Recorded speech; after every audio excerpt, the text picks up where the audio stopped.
दोस्तों स्वागत है आपका मेरे YouTube चैनल इंग्लिश बाबू पर। और आज मैं फिर हाजिर हूँ आपके साथ एक नई स्टोरी लेकर। और दोस्तों आज की जो स्टोरी है बहुत ही अच्छी स्टोरी है, आपको इसके अंदर काफ़ी कुछ सीखने को मिलेगा। उसके अलावा यहाँ पर आपको कई सारे नए इंग्लिश के वर्ड मीनिंग सीखने को मिलेंगे और यहाँ जो ग्रामर पार्ट है उसको भी हम डिस्कस करेंगे। तो चलिए दोस्तों कहानी को हम शुरू करते हैं। और सबसे पहले आज की इस कहानी का हम टाइटल देखते हैं। इस कहानी का टाइटल है स्ट्रेंज रिवेंज। क्या मतलब हुआ? स्ट्रेंज का मतलब होता है अजीब और रिवेंज का मतलब होता है बदला। तो इस कहानी का जो शीर्षक है वो है स्ट्रेंज रिवेंज, मतलब कि अजीब बदला। तो दोस्तों ये इस कहानी का टाइटल था। मैं इसे पढ़ना शुरू करता हूँ। आपसे रिक्वेस्ट है आप इसे बिल्कुल ध्यान से सुने और जो भी नया वर्ड मीनिंग आपको मिले आप उसे ज़रूर नोट करें। चलिए शुरू करते हैं। Once there were two brothers who loved each other. क्या मतलब हुआ? वंस का मतलब होता है एक बार।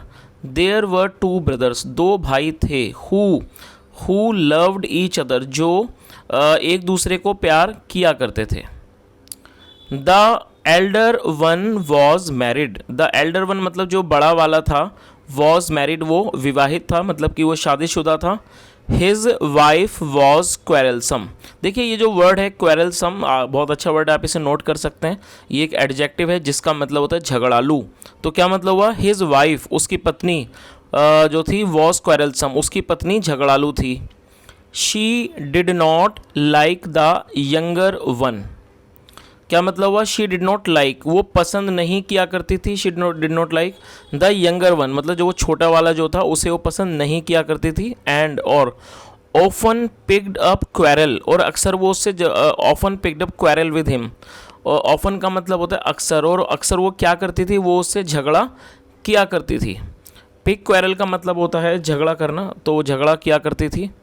वन डे, एक दिन, देयर हाउस वॉज रॉब्ड। देखिए ये पैसिव वॉइस का टेंस है। जब वॉज के बाद, वॉज या वर के बाद थर्ड फॉर्म आएगी तो पैसिव वॉइस का पास्ट इंडेफिनिट का टेंस होता है। और दोस्तों ये स्टोरी भी पास्ट इंडेफिनिट के अंदर ही है, तो आप देखेंगे यहाँ पर सेकंड फॉर्म का प्रयोग बहुत ज़्यादा किया गया है। तो क्या मतलब हुआ? वन डे, एक दिन, देयर हाउस, उनका घर, देयर हाउस वॉज रॉब्ड, उनके घर में चोरी के मतलब कि लूट की गई, चोरी की गई। ऑर्नामेंट्स मतलब कि आभूषण, ऑर्नामेंट्स वर स्टोलन, जो ऑर्नामेंट्स थे, आभूषण थे, उन्हें चुरा लिया गया। The women accused her brother in law. Accuse का मतलब होता है आरोप लगाना। तो जो महिला थी उसने एक्यूज्ड किया, मतलब आरोप लगाया। The women accused her brother in law. Brother in law का मतलब हुआ देवर, तो उसने अपने देवर पर आरोप लगाया। To be the thief, thief मतलब चोर, टू बी द थीफ चोर होने का, बी का मतलब होना होता है। तो उसने उस महिला ने अपने देवर पर चोर होने का आरोप लगाया। Her husband tried to put sense in her but she would not listen. क्या मतलब? हर हस्बैंड, जो उसका पति था, ट्राइड, उसने कोशिश की, टू पुट सेंस, उसको समझाने की, उसे टू पुट हर सेंस, उसे समझाने की, बट लेकिन शी वुड नॉट लिसन, लेकिन वो नहीं सुनती। इन अ फ्यू डेज मतलब कि कुछ दिनों में, इन अ फ्यू डेज टाइम मतलब कुछ समय में, the soldiers of the king, जो सोल्जर थे मतलब कि जो सिपाही थे, ऑफ द किंग, राजा के, नैब्ड, नैब का मतलब पकड़ना, उन्होंने पकड़ लिया। द थीव्स, चोरों को पकड़ लिया। एंड रिकवर्ड, और रिकवर का मतलब होता है बरामद करना, रिकवर्ड द ऑर्नामेंट्स, और उन्होंने आभूषणों को बरामद कर लिया। चलिए आगे देखिए। अब आप यहाँ पर ये देख सकते हैं, इस तरह की ये पिक है।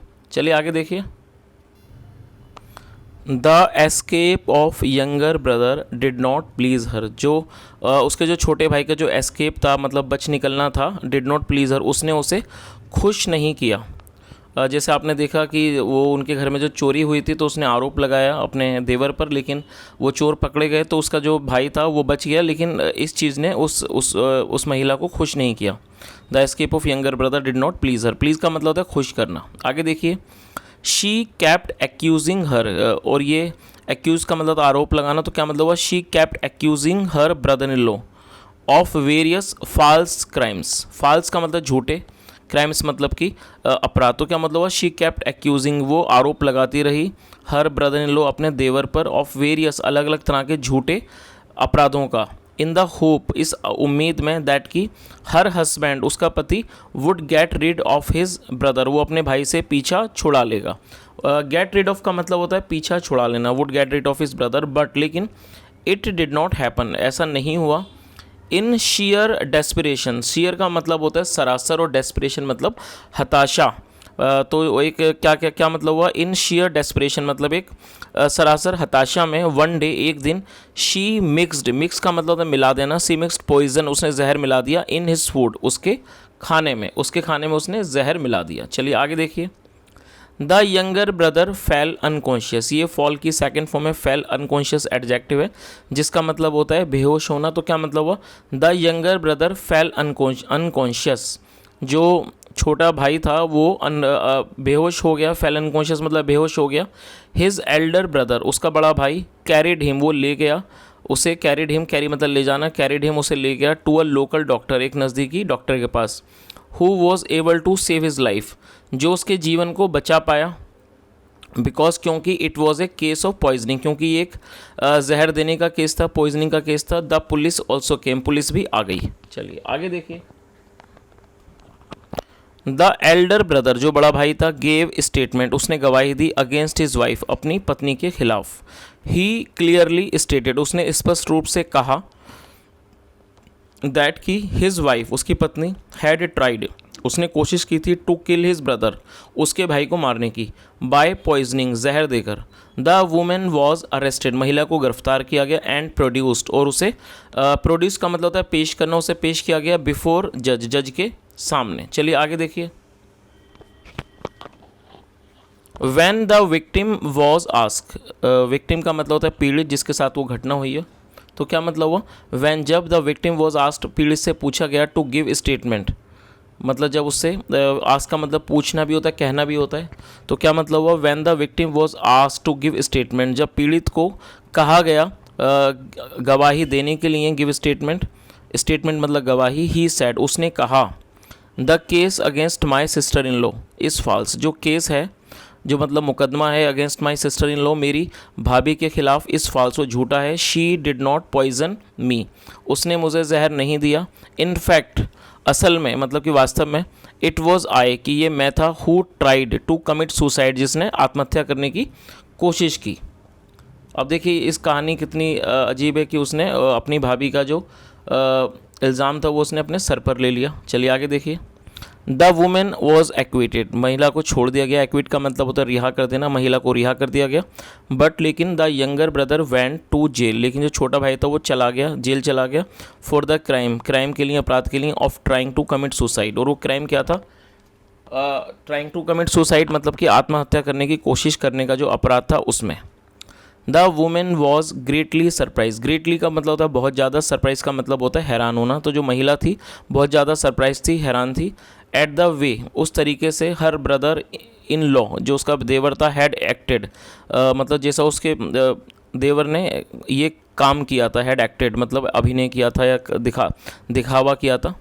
शी कुड नॉट बिलीव, वह विश्वास नहीं कर पाई, दैट की हर ब्रदर इन लॉ, जो उसका देवर है, वुड टेक रिवेंज, वो बदला लेगा, ऑन हर, उससे, इन दिस स्ट्रेंज फैशन मतलब इस अजीब तरीके से। अब आगे देखिए। एंड दिस इंसिडेंट, ये जो घटना थी, कम्प्लीटली चेंज्ड हर, पूरी तरह से इस घटना ने क्या मतलब हुआ, दिस इंसिडेंट कम्प्लीटली चेंज्ड हर, इस घटना ने उसे पूरी तरह से बदल दिया।